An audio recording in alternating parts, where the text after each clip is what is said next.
Pada video kali ini, kita akan membahas materi mengenai dasar statistika. Secara definisi, statistika adalah ilmu dalam mengumpulkan, menyusun, menampilkan, menganalisa, dan menginterpretasikan data untuk membantu pengambilan keputusan yang lebih efektif. Ilmu statistika dibagi menjadi dua tipe, yaitu statistika deskriptif dan statistika inferensia. Secara definisi, statistika deskriptif adalah metode dalam menyusun, mengumpulkan, dan menampilkan data dengan cara yang informatif. Sebagai contoh, untuk menampilkan data yang informatif, kita dapat menyusunnya dalam bentuk tabel, diagram batang, ataupun pie chart. Tipe yang kedua adalah tipe inferensia, di mana secara definisi, statistika inferensia adalah metode untuk menganalisa karakteristik data populasi berdasarkan data sampel. Keywordnya adalah mengambil keputusan data populasi berbasis sampel. Untuk mengetahuinya, kita harus bisa membedakan parameter populasi dan sampel.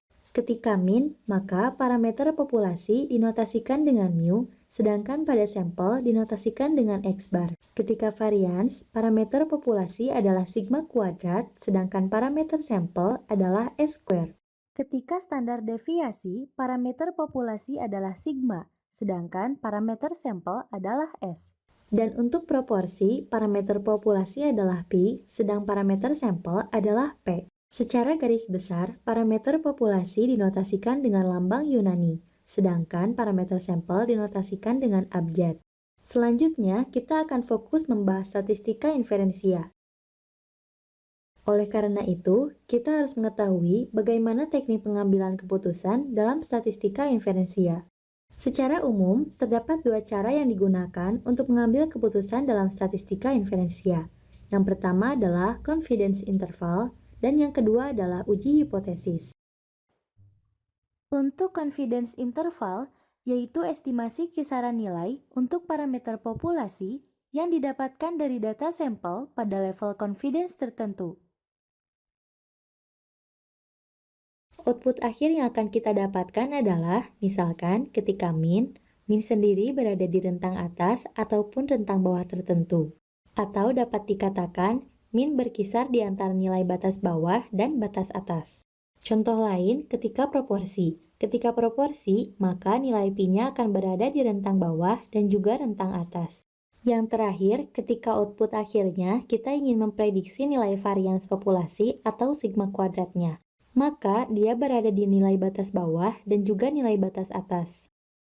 Kemudian, cara kedua pengambilan keputusan dalam statistika inferensia adalah uji hipotesis, yang secara definisi berarti sebuah metode untuk menguji pernyataan tentang parameter populasi, contohnya mu, v, atau sigma kuadrat, yang perlu diverifikasi berdasarkan bukti-bukti dalam sampel. Selanjutnya, kita akan bahas satu persatu kedua teknik ini. Yang pertama, confidence interval. Secara umum, confidence interval dirangkum dalam bentuk diagram pohon sebagai berikut, di mana confidence interval yang akan sering dianalisis adalah untuk yang satu sampel dan dua sampel. Kita akan fokuskan pada confidence interval untuk satu sampel terlebih dahulu. Hal yang dianalisis pertama kali adalah min. Satu sampel untuk min. Ketika sigma atau ragam populasinya diketahui, maka rumusan cara penyusunannya adalah mu berada di antara batas bawah dan juga batas atas, dengan rumusan batas bawah adalah x bar min z alpha per 2 dikali sigma per akar n. Sedangkan batas atasnya adalah x bar plus z alpha per 2 dikali sigma per akar n. Dan ketika kita ingin mencari populasi min-nya, tetapi informasi sigma atau ragam populasinya tidak diketahui, maka rumusan untuk mendapatkan mu-nya adalah di rentang batas bawah x bar min t alpha per 2, n min 1 dikali s per akar n, dan batas atas x bar plus t alpha per 2, n min 1 tutup kurung dikali s per akar n. Lalu, ketika kita ingin mengetahui confidence interval satu sampel untuk proporsi, maka rumusannya adalah pi berada di antara batas bawah dan batas atas. Dengan batas bawah yaitu P min Z alpha per 2 dikali akar dari P dikali 1 min P dibagi N. Untuk batas atasnya adalah P plus Z alpha per 2 dikali akar dari P dikali 1 min P dibagi N. Lalu, bagaimana untuk confidence interval 2 sampel? Sama seperti sebelumnya, kita dapat menganalisis means dan juga proporsi. Kita lihat secara umumnya saja.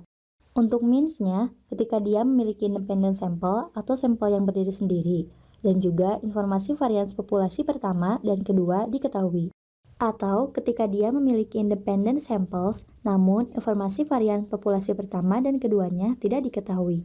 Lalu, means juga ada untuk dependent sample atau sampel yang saling berkaitan. Pada confidence interval 2 sampel, kita juga dapat mengukur proporsi. Inilah rangkuman akhir yang dapat kita simpulkan dari confidence interval untuk satu sampel dan dua sampel. Selanjutnya kita beralih pada teknik pengambilan keputusan dalam statistika inferensia yang kedua, yaitu uji hipotesis. Sebelum kita merangkum apa saja yang kita pelajari di uji hipotesis, kita harus mengetahui terlebih dahulu tahapan uji hipotesis.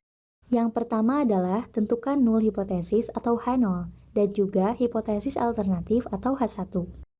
Yang kedua adalah tentukan critical value atau nilai tabel statistik berdasarkan taraf nyata alfa untuk mengetahui wilayah tolak H0. Yang ketiga, tentukan nilai tes statistik yang tepat, apakah itu tes statistik, Z statistik, atau F statistik. Dan yang keempat, bandingkan nilai tes statistik dan nilai critical value untuk mendapatkan interpretasi hasil akhirnya. Jika nilai mutlak tes statistik lebih besar dari nilai mutlak critical value, maka tolak H0. Selanjutnya, kita juga harus mengetahui perbedaan H0 dan H1. Karakter H0 yang pertama adalah yang diuji selalu berupa parameter populasi, seperti mu, sigma kuadrat, atau pi, dan bukan parameter sampel atau X-bar. Yang kedua, H0 menyatakan kondisi nol atau awal, yaitu saat masih dalam sistem atau kondisi yang terkendali.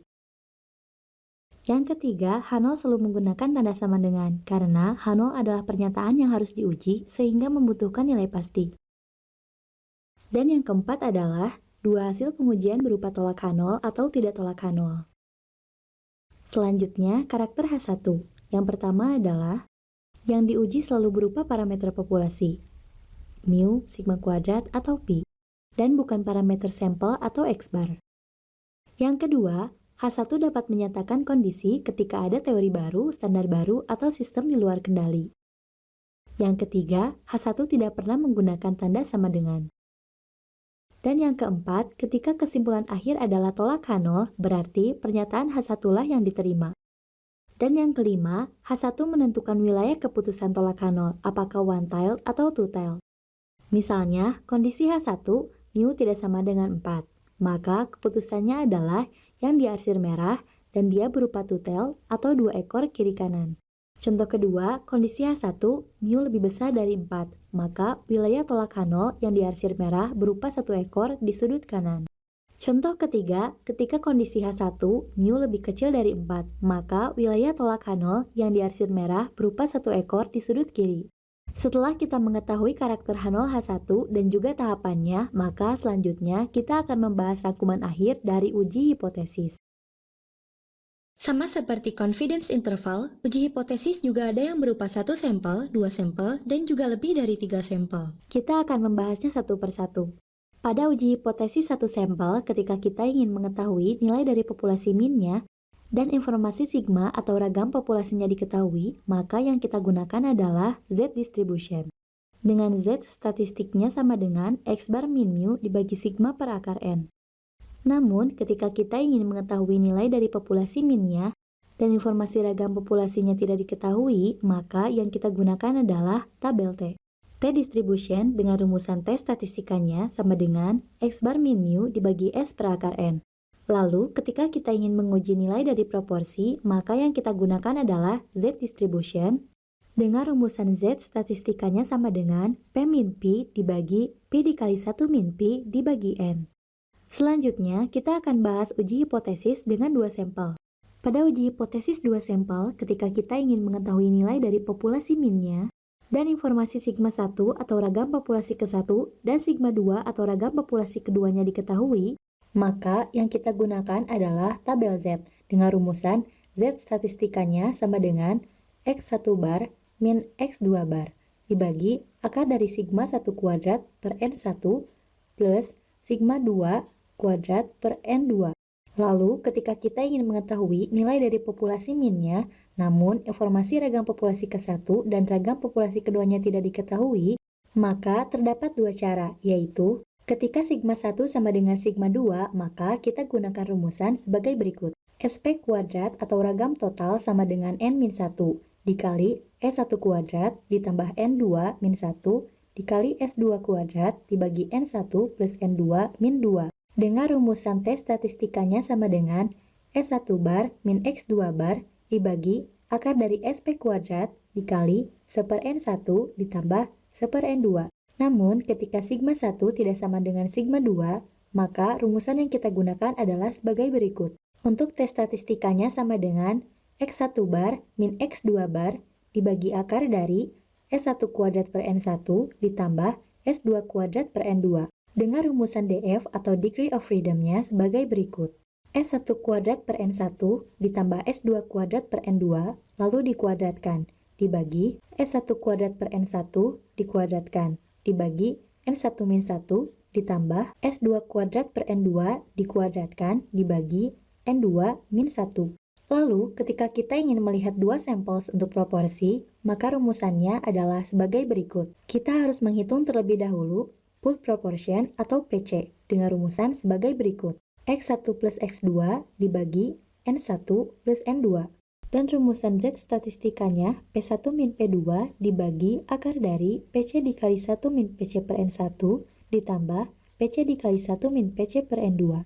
Lalu, ketika kita ingin melihat uji hipotesis dua samples untuk menguji dua varians, maka kita gunakan F distribution dengan rumusan F statistik sama dengan S1 kuadrat dibagi S2 kuadrat, di mana S1 kuadrat merupakan varian sampel terbesar dan S2 merupakan varian sampel terkecil.